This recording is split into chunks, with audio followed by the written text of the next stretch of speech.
पहले संविधान या कुरान? कुरान। पहले जो आरक्षण को खत्म करेगा उससे बड़ा दुश्मन कोई नहीं हो सकता। आप फिर गलत पड़ गए। ये आधी अधूरी किताबें जो ये पढ़ लेते हैं ना। अगर मैं एंकर होता इसे जूते मार के भगाता यहां से, पहली चीज। गाली गलौज मत करिए भाई। विनोद बंसल, मैं आपके पास आ रहा हूं। विनोद बंसल, मेरा सीधा सा सवाल है, जिसकी बैटिंग कर रहे हैं यहाँ पर शोएब जमैया, जिन लोगों की बैटिंग कर रहे हैं, जो अपने देश के ना हुए वो इनके भी नहीं होंगे शायद, जो अपने देश का नहीं है वो किसी का नहीं है। और बार बार ये सवाल पूछा जाता है सीए को लेकर। मैं तो कह रहा हूं बाल बाल बच गए हम लोग अगर सीए डाइल्यूट कर देते इनके दबाव में आकर, तो जो हालात वहां पर है वो यहीं पर भी होते मेरे ख्याल से। बिल्कुल अमन जी, देखिए बात यह है कि हमें भी इस बात को समझना पड़ेगा, जो कुछ मोरक्को के लोग फ्रांस में जाके कर रहे हैं वही काम भारत में बस जो छूटे थे 5 करोड़ लोग, वो आज जगह जगह देखने को मिलता है, अनेक जगह मिला। आप देखिए कि आखिरकार ये जो जम्मू कश्मीर की आज स्थिति क्यों बनी, वही मानसिकता है ना, पाकिस्तानी मानसिकता। आखिरकार ये जो स्थितियां जो है नॉर्थ ईस्ट की जो बनी, वो वही मानसिकता है ना, मजहबी मानसिकता है। आखिरकार केरल और बंगाल के अंदर क्या हो रहा है, यही मजहबी मानसिकता है कि मैं तू मेरा वो ला इलाहा इल्लल्लाह, वो जो उन्होंने कहा कि एक दो दूसरे भाई जो है ना, जो इस्लाम को मानेगा वो मेरा भाई है, नहीं तो नहीं है। मैं ये कहता हूं कि जो व्यक्ति भारत माता की जय नहीं बोल सकता, जो वंदे मातरम नहीं बोल सकता, आखिरकार वो भारतीय कैसे हो गया? और जो व्यक्ति ये नहीं कहे कि संविधान से बढ़कर मेरी कुरान है, कुरान से बढ़कर मेरा संविधान है, तो आखिरकार वो भारतीय कैसे माना जा सकता है भाई? जो व्यक्ति इस बात को कहने में डरता है कि नहीं अब इस्लाम से पहले जो है मेरा भारत नहीं हो सकता, मैं भारत माता की जय नहीं बोलूंगा, तो आखिरकार स्थितियां तो वही पैदा हो रही है ना अमन जी, जो आज मोरक्को के लोगों के द्वारा फ्रांस के अंदर पैदा हो रही हैं। और ये फ्रांस और मोरक्को तो एक उदाहरण है। ये दुनिया के जाने कितने देश इसको लेकर जल चुके हैं। शिवम, मेरे को बार बार इसलिए रियलाइज हो रहा है ये वही शायद देश है जो जब सीए को लेकर पूरा क्राइसिस चल रहा था ये रेफरी बने हुए थे जी, क्योंकि फुटबॉल की भाषा में कहीं ये लोग रेफरी बने हुए थे। आज सबसे ज्यादा पेनल्टी इनको चुकानी पड़ रही है और शूट आउट भी यहीं हो रहा है। ये लोग रेफरी बने हुए थे सीए वाले केस में, ये सब इंडिया को लेक्चर दे रहे थे, आज यहीं पर पेनल्टी इनको देनी पड़ रही है और इनके यहीं शूट आउट हो रहा है। अब इनको शायद समझ आ रही है। कनाडा घुटनों पर आ गया। जब बात हुई थी किसान आंदोलन की तो तमाम दावे उन्होंने किए थे। अभी एस जयशंकर जी ने बहुत रिसेंट कहा कि भाई ठीक है, आपको राजनीति करनी है अपने देश में करो, मेरे देश में मत करो। इन तमाम लोगों के साथ ये परेशानी अब आ रही है। शोएब जी, आपने एक जवाब पूछा था, कहा था कि तारिक फतेह साहब हिंदुस्तान से नहीं है पाकिस्तान से हैं। देखो 47 से पहले पाकिस्तान था नहीं, 47 के बाद आज पाकिस्तान है, कल फिर नहीं रहेगा। तो हम तो बेसिकली उसको मानते ही नहीं। पंजाब, सिंध, गुजरात, मराठा, आपने राष्ट्रगान शायद पढ़ते नहीं होंगे आप, लेकिन अखंड भारत की परिकल्पना में तो वैसा कोई देश है ही नहीं। अब आगे आते हैं, आपने बड़ी इंटरेस्टिंगली इनसे एक सवाल पूछा और ये उसको डक कर गए। मैं आपसे पूछता हूं बहुत शालीनता के साथ, पहले संविधान या कुरान? कुरान। पहले आपके लिए क्या है? कुरान। कुरान। जिनके लिए कुरान पहले वो तो कौन कहता है इस देश में कि ये संविधान से बंधे हुए हैं? ये देखिए, जूम कर लीजिए शोएब जमाई का चेहरा, ये कहते हैं कुरान है पहले। मैं सम्मान करता हूं इनका, लेकिन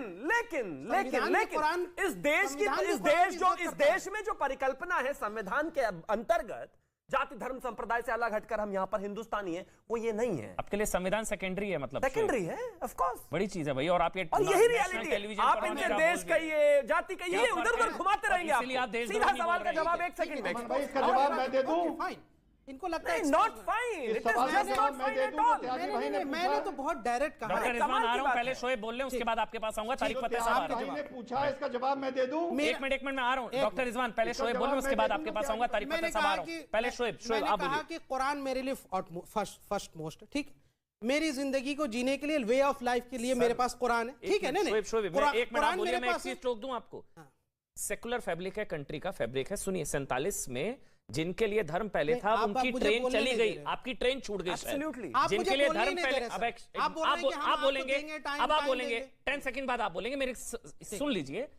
जिनके लिए धर्म पहले था सर शोएब भाई, वो चली गई ट्रेन 47 में, ठीक है, आपकी छूट गई। जिनका धर्म पहला, जिनके लिए देश पहले, वो यहां रुके हैं। डॉक्टर रिजवान अहमद के लिए देश पहले है, एपीजे अब्दुल कलाम के लिए देश पहले, अब्दुल हमीद के लिए देश पहले है, आपके लिए धर्म पहले है। अमन जी, जिनके लिए धर्म पहले वो चले गए, नंबर 1। नंबर 2, जिनके लिए धर्म पहले है ना, अरे भाई अब तो मुझे जिनके लिए धर्म पहले है ना, शोएब वही कर रहे हैं मोरक्को वाले। बोलिए अब आप। हाँ, मेरे लिए कुरान मेरी वे ऑफ लाइफ के लिए प्राइमरी, मतलब मेरे लिए इंस्पिरेशन है। और संविधान मेरे इस देश के अंदर मुझे किस कानून के तहत बंद के रहना चाहिए, वो मेरे लिए प्राइमरी इंस्पिरेशन है। सुनिए, फर्क समझिए।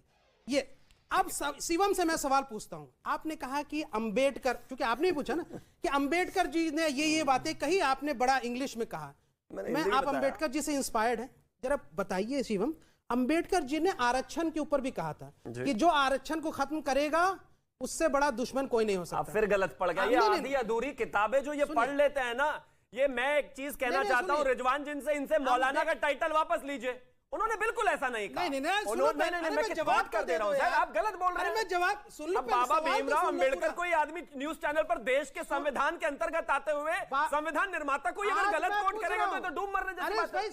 क्या कहा था उन्होंने? 10 सेकंड बताइए क्या कहा था। मुसलमानों का कहा, जो अंबेडकर को मानने वाले जो दलित हैं, अंबेडकरवादी हैं, वो अगर कह रहे हैं कि मेरे आरक्षण को खत्म किया जाना गलत है, तो बताओ तुम्हारे हिसाब से आरक्षण होना चाहिए नहीं होना चाहिए? बताओ आरक्षण होना चाहिए। डॉक्टर रिजवान अहमद और तारिक फतेह के पास जाऊंगा ये कहते हुए दायरे में जो भी चीजें सरकार और ये देश और ये पार्लियामेंट और ये कहां फंस रहे हैं। चलिए पहले डॉक्टर रिजवान अहमद, उसके बाद तारिक फतेह। पहले डॉक्टर रिजवान अहमद आप बोलेंगे, फिर तारिक फतेह साहब आप बोलेंगे। पीसीआर यहां पर ऑडियो बंद रहेगा, मेरा भी ऑडियो बंद रहेगा, इसलिए मैं बीच में डिस्टर्बेंस नहीं बर्दाश्त करूंगा। पहले डॉक्टर रिजवान अहमद, फिर तारिक फतेह साहब आपका 1 मिनट। पहले 1 मिनट आपका, डॉक्टर रिजवान अहमद। देखिए, ये बड़े ताज्जुब की बात है। कोई वाकई आपकी मजबूरी हो सकती है, एक गेस्ट की एक तमीज होती है, अतिथि देव भव होता है, कि ये बोलने के बाद भी कुरान पहले है, आपने इस आदमी को स्टूडियो में बिठा रखा है। अगर मैं एंकर होता इसे जूते मार के भगाता यहां से, पहली चीज। दूसरी चीज, ऐसे नहीं, बस मेरे लिए ये बदतमीजी नहीं। ऑडियो बंद है पीसीआर। अब ये गाली गलौज पे आप उतर आएंगे। दिखा दिया आपने अपने संस्कार, दिखा दिया ना आपने। नहीं, आपने सही कह रहा हूं। ऑडियो बंद है पीसीआर। मैंने कहा अगर मैं होता तो कूट दिए जाओगे, मैं बता दे रहा हूं। फालतू की बात नहीं। गाली गलौज मत करिए भाई। टांग भी बेटा यहाँ से चला जाएगा तुम्हारा। अभी एक टांग में लंगड़े आपके पास ऑडियो बंद है भाई दोनों का। तारिक फतेह साहब बस ऑडियो बंद, बस हो गया। तारिक फतेह साहब उसी सवाल के साथ आ रहा हूं, ये क्या रिश्ता क्या होता है कि कोई देश का ही ना रहे? तारिक फतेह साहब देखिए, अंबेडकर साहब की बात हो रही थी, उन्होंने एक बड़ा अच्छा लेक्चर दिया। उनकी किताब जो है 1947 partition of Pakistan, the partition of India, उसके अंदर उन्होंने मुसलमानों को डिस्क्राइब किया। अब मुसीबत यह है कि हिंदुस्तान का रिवाज ये रहा है कि अबुल कलाम आज़ाद से आज तक मुसलमानों के ऊपर तनकीद कोई दूसरा मुसलमान कर दे तो कर दे, बाकी कोई करने के लिए तैयार नहीं, क्योंकि वो मुस्लिम वोट बैंक का चक्कर भी चलता है। उन्होंने कहा कि मुसलमान कभी भी कम्युनिटी का नहीं होता। मुसलमान can not be part of the, he has his own corporation in which nobody else is allowed to enter, but he will always make the demand on the other.